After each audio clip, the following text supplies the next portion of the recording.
Swedish players that came out and gave the performance of their lifetime at that LAN. That was a very special event because of that. But going into this one, some people were talking about blasters being important in the meta. Now, we saw a little bit of it last night, but I feel like that was more of a cross thing. Now we are, of course, seeing 2 crosses coming into this one, but we are also seeing a Diana. So we're getting some bow. The blasters are coming out. We have a double blasters team.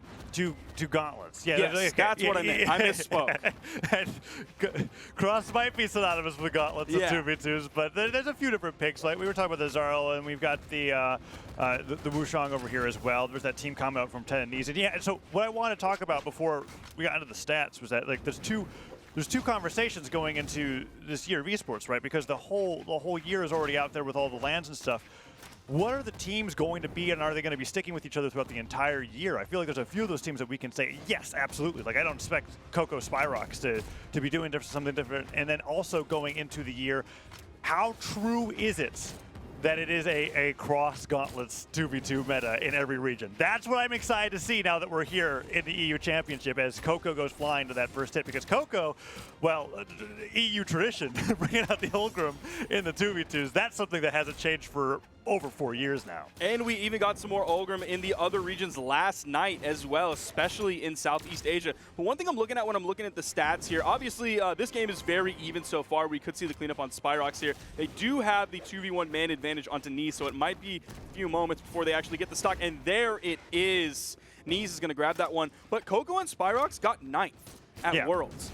That's amazing for this team from France, who isn't the ones that we like always talk about. Like, there's so many North American teams that we constantly talk about. Koko and Spyrox are not one of the EU teams we constantly talk about, but they were just outside of top 8 at the absolute most stacked tournament of all time. That's incredible. Well, and I also feel pretty strongly that they are now the teams that we'll be talking about moving forward, right, going into the year, especially after that placement at Worlds, and looking at how well they're doing against Ted and Neeze, having a lead, almost a 2-stock lead here. If they could finish off Neeze, who's on the right side of the stage, dodging out of the way of Spyrox's gauntlets there, and Koko trying to go in for a punish here to finish off Neeze's stock, and they might just target switch over to Ted, and it looks like it. That side stick comes through, it does hit Spyrox, and Ted turns it into an edgeguard opportunity for himself, but Koko makes it right back, dips underneath the stage, and Spyrox covers his head as he gets back to the stage. Look at that, Ted cleaning up that stock.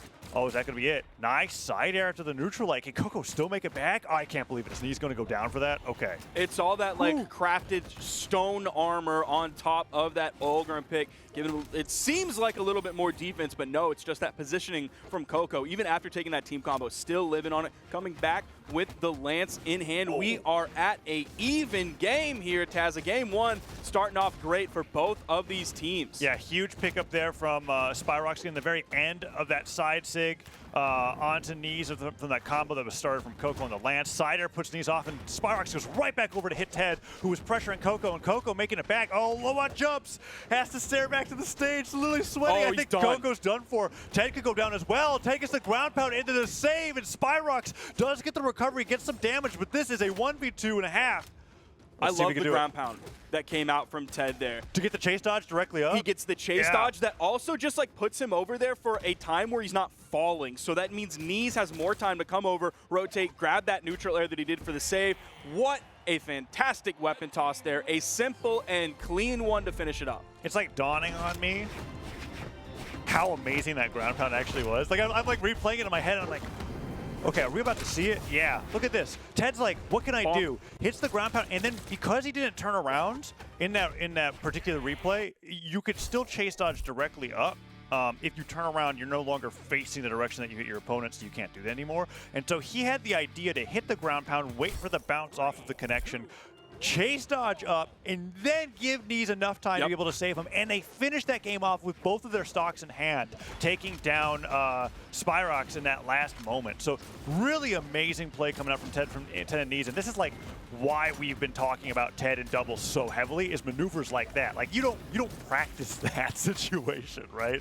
You're just good. That's some fantastic synergy. That's like knowing where you are, knowing where your teammate is, knowing the capabilities of both yourself and your teammate in that moment. And those are like split-second decisions. Beautiful follow-up there. That's one of the reasons people love to pick Cross. That was from the quote-unquote wrong side of the stage. The left sending to the right, still found the pickup. They have hardly been touched. Tazza, good Koko's synergy gone. here for this team.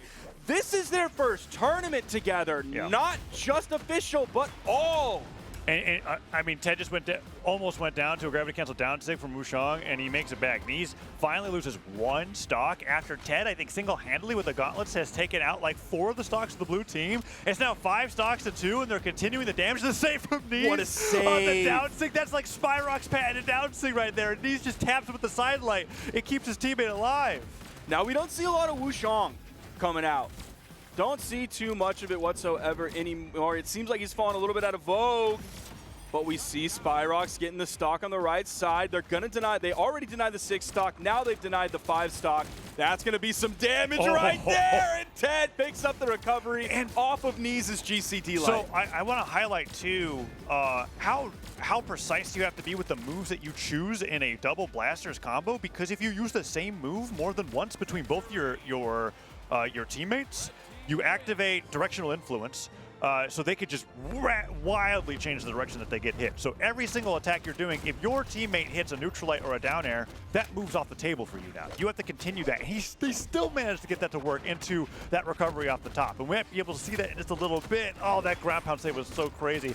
Yeah, check this out. Neutral light, down air, down light into the recovery. And Neeze even put the Sarah out just in case to get some extra damage. It wouldn't have knocked him out of that recovery. And then that edge guard from there gets a victory for Ted and Neeze. What a crazy game, too. And he put that side air out and didn't hit his teammate. Because so often we see players kind of have that little disconnect where they're not on the same page and they think like, oh, I'm going to go 1, you're going to go 1, we're going to trade off back and forth. But sometimes someone will end up taking 2 instead of 1, and that kind of throws the whole thing off. It kind of sours the ending of it. That time it didn't happen because Neeze did a great job. What an interrupt there. Got the double D light, but really one of the best parts of that is the recovery that comes after, or it's the side air that comes after. Yeah, and Ted was booking it over there once the first D-Light like started the animation. It wasn't like, oh, my teammate's getting hit. He was like, I've already seen what's happening here. I have to stop the critical part of this combo. D-Light recovery on the top plat on Apocalypse. That's going to get the knockout. Dare to Sarah. Both players covered both possible angles of knockback there with their blaster side airs. And Koko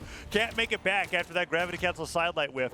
And it's now 6 stocks to 4. Now, I'm glad you mentioned Ted booking it over to relieve the pressure from his teammate. He was running, yeah. Because he's using the speed stance.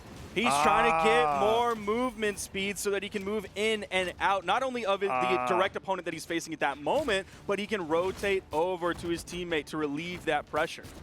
Right. That is a great call-out, Sparky. You can see that he's using that speed stance next to his name on the overlay. Yeah, you can see it right there on the overlay. Thank you, production, for that. That beautiful, beautiful information. Neeze, you saw him go for the GC sidelight while Koko was charging that recovery. Oh, that was brutal. Oh, Neeze and Ted are really good. They are really good. Okay, you are not lying. I know this is like a winner's round 1 and top 32. Koko and Spyrox are really good. So Neeze and Ted are playing really, really good, Sparky. Like this is very one-sided. Yes. Yeah, Ted and Neeze are making Koko and Spyrox look like they are not Koko and Spyrox. I am. Oh, that's huge. Weapon throw goes down. Okay, all right, Neeze. Okay, you deserve that. Goes off the top. Now, when you're a team that is performing like Ted and Neeze are right now, they need to not realize that, like, okay, we're saucing on the other team too much. I think so, yeah. Because then they can sort of overextend, they get a little bit reckless, they're having fun, and they can get lost in that fun, and then all of a sudden they find themselves in pretty close to a tie game. Then once they start to tighten it up, then we see things start to go. Neutral air does not make the connection after the recovery. There's the sidelight and air coming out from Koko. He's putting out some good damage. He's put 2 hits on each member of the red team without taking 1. Spyrox finding some signatures. Are losing this. Sidelight and air comes out. Oh, Spark, I think you're absolutely right. I think they're having a little bit of fun, and Spyrox and Koko are like, you guys what now? Sarah goes through. Oh, he avoids the Sarah from the Boke and needs to make it back. Okay, edgeguard opportunity. They have both of the opponents on the side of the stage. Weapon throw to recover back to the stage. Recovery comes through. Ted goes down. Neeze goes down almost 2. Recovery. Oh, no. This is... This is looking rough. Yeah. It's still absolutely 100% winnable, but the difficult part of watching this is like watching game 1 and then all of a sudden seeing them fall early, and now we are looking at this ending to the game. The recovery not coming through. Might have KO. The ground pound sending to the left. Early. If that would have gone to the right, that Dodge. probably would have hit. Just barely getting back after the dodge up. Neeze is going to be looking for a weapon after his blaster's throw did not make a connection. What? Sidelines him after the haymaker goes all the way off stage. What's he doing? Spyrox picks up the spear. Recovery could be huge. Okay, misses it. Oh, yeah, just keep denying the weapons. Why not? This is... Recovery comes through. Spyrox avoids his recovery. Neeze kicks him. Can he make it back? He's going to sideline him again. Oh, thank you. Don't sideline him again. That's not how I expected it, though. That's not... Okay, there's a recovery. How are you still living? This is Okay. The neutral light is the KO option. That is a late knocking out KO option. Absolutely a late knocking out KO option. Are you sure he went flying?